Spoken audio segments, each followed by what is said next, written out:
Okay, let's continue. This is another video where you can watch to enhance your understanding on meiosis. Now let's look at the phases in meiosis. So since we have Meiosis I and Meiosis II, and this is going to be a long story. Okay, so if this is too small for you, maybe you can look at your textbook at the same time. So let's look at Prophase 1. Okay, so what are the chromosomal behavior in Prophase 1? Same as the one in Prophase in mitosis. We can see that this term is being used, chromatid. Okay, please refer back. Okay, what is the meaning of chromatin?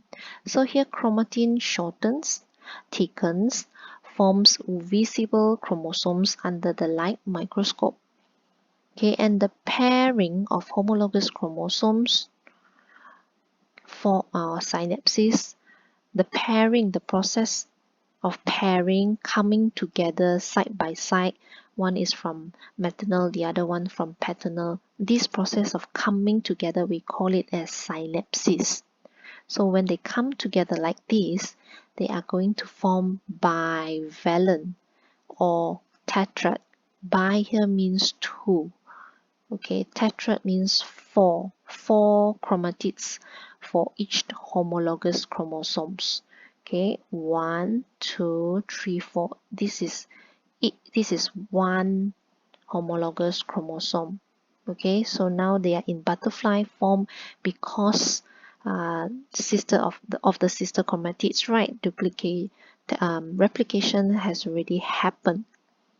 Okay, if you notice, if you recall on prophase in mitosis, the word homologous chromosomes does not appear, alright, in prophase in mitosis. It only appears here in prophase 1 in the process of meiosis.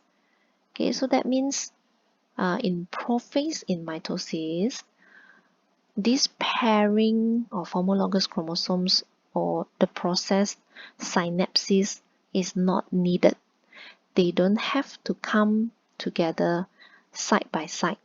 Okay, the paternal and the maternal. So they just arrange randomly.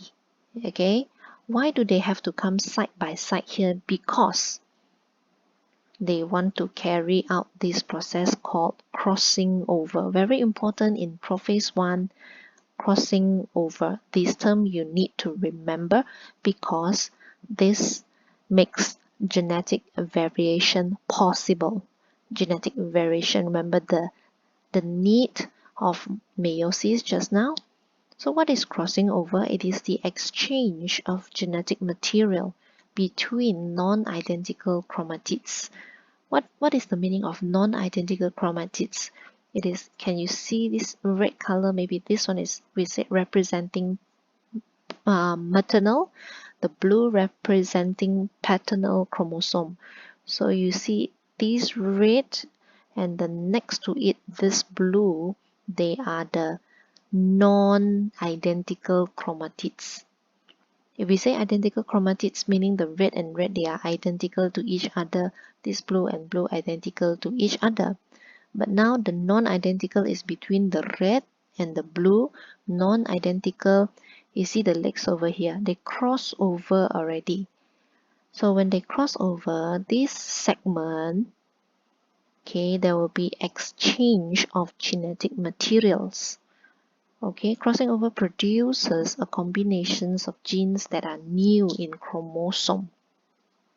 Okay, this point, okay, where the chromatids cross over onto one another, it is called chiasma. This is the name of the point. Okay, crossing over is the name of the process. This is the name of the point where they cross over. So at the end of prophase 1, the nucleus membrane, okay, you see here, the nuclear membrane and the nucleoli will start to disappear. Okay, this one is also same as the one in prophase in mitosis. So both centrioles will start to move towards opposite poles, also same in mitosis, in prophase. and spindle fibers are formed among the centrioles. Okay, so next is metaphase 1. Okay, metaphase 1, PMAT, right? So PMAT. So metaphase 1, again, the term you see equatorial plane. This term is also present in metaphase in mitosis. So now we have to use the term the homologous chromosomes. They will be arranging here at the plane. So side by side like this. And you notice this segment has already exchanged the chiasma just now, right? Now it has already exchanged. Okay, same goes to this part.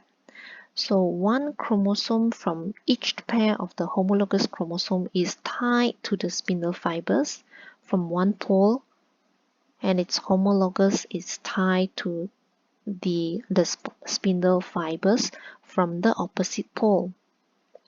Okay, meaning this central over here tied to this pole over here, and the blue ones tied to the opposite pole. So the sister chromatids are still tied together because the centromere has not separated. Centromere not separated. Yeah. So meaning the two sister, the red and the red, this is called sister chromatids. They are still together, not separated.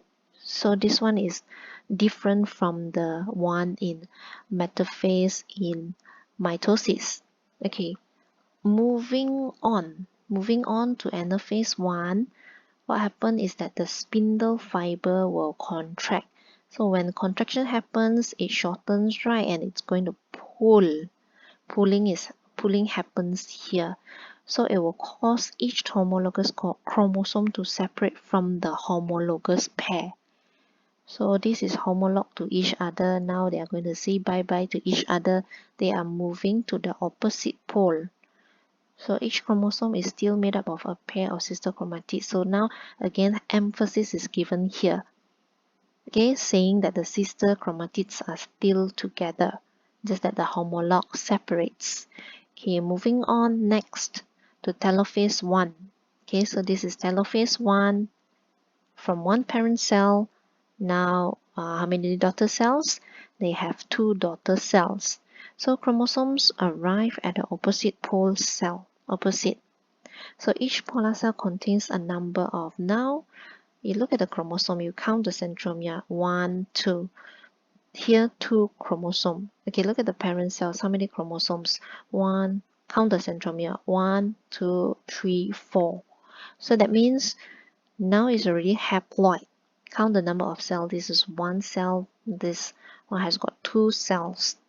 So that's why we say 2 daughter cells are produced and they are haploid in condition. Right? So what happens to the spindle fiber? Will disappear. Nucleoli or also will reappear. Okay, and the nuclear membrane is formed. Nuclear. This one is correct. Okay, nuclear membrane. Okay, this is nucleus membrane. The previous ones, if you notice, is incorrect. Right. So telophase 1 is succeeded by cytokinesis process. So that means after telophase, next one will be cytokinesis, meaning the cytoplasm will divide, forming 2 daughter cells. And okay, the interphase for meiosis 1. Okay, remember interphase? Still remember interphase and in mitosis? Interphase plus mitosis equals M phase. Here, interphase is also present, but it is usually short. Unlike in mitosis, it's very long, right? Okay, and DNA does not replicate. Okay, this is not about forming cells for growth. Okay, it's about forming gamete. So that's why DNA does not replicate. Okay,